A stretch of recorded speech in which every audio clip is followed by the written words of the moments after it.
Welcome back on this channel. Hope you're doing great and still working on being the best version of yourself. Today, we will be reacting to a video from the Arirang News channel, which exposes the rise of single women in their 30s and 40s in Korea. Without any further ado, let's get into this. In Korea, of the 7.8 million women in their 30s and 40s, 17.176%, or 1.38 million, are single.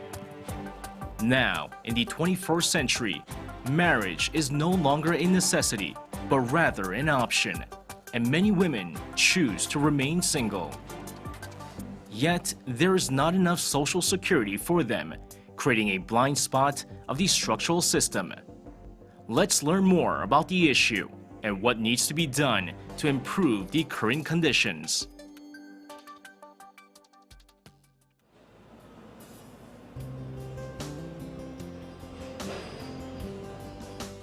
Chung Eun-mi is a 41-year-old florist who dreamed of becoming a good wife and wise mother as a child. Like the majority of people, she thought she had to get married and form a family when she was younger. But her perspective has changed a lot. I gained a genuine passion and desire for my career in my early 30s.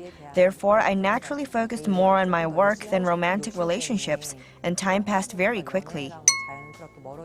I find it interesting that no matter the culture or the part of the world you live, careers and jobs seem to be the main reasons why most women find themselves single at an older age.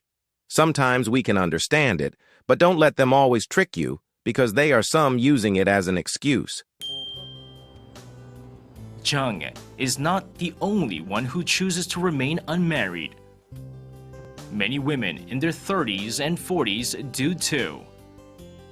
According to the National Statistical Office, 1,384,047 women in their 30s and 40s were single as of 2015, and that figure is more than twice that of 10 years ago.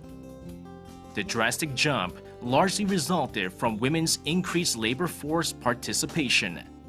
Also, Korea remains a patriarchal society. Marriage is not only a union of two lovers, but of families, which I found very burdensome. I wasn't sure if I could take care of all the things that occur in my husband's family while pursuing my career. Currently, 40% of female workers have irregular jobs and earn about $1,500 per month on average. Indeed, the low income has a negative influence on housing stability. The majority of single women live alone, and the residential environments vary depending on economic status. Naturally, there are concerns about women being targets of sexual assault and other crimes, especially for those living in poorer areas, as it is clear that the number of violent crimes against women has been increasing recently. That's really sad.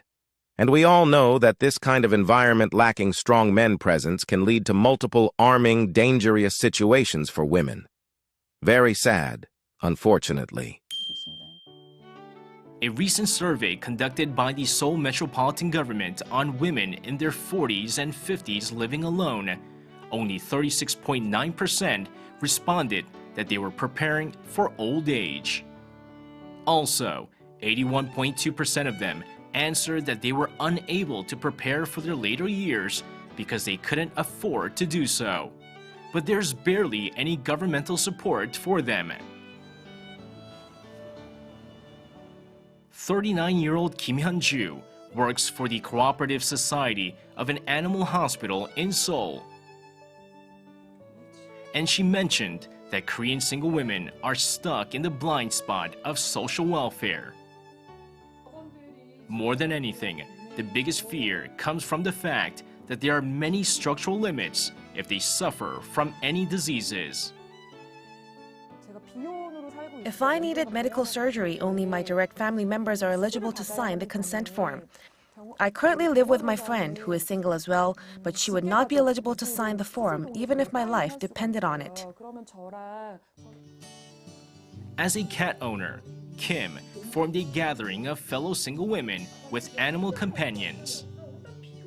The best thing about this gathering is that they have good neighbors to rely on in times of emergency, who also have the same interest and concerns. There are certain hardships we experience because we chose to remain unmarried. We share those things, relate to one another, and get healed along the way. Outside the welfare system, single women have to find their own means to secure their futures, and they're calling on a change in the family-centered social policies. Because the tax system, welfare policies, and even the medical insurance system are designed for families, they alienate unmarried women and single-person households. Therefore, our society needs to find ways to embrace and support them rather than merely trying to treat the symptoms. For marriage to be truly an option for both genders, the general perception towards singles should be transformed along with new practical policies to meet their needs. So that's going to be the end of our video. Thank you if you have made it this far. Don't forget to subscribe and hit the like button.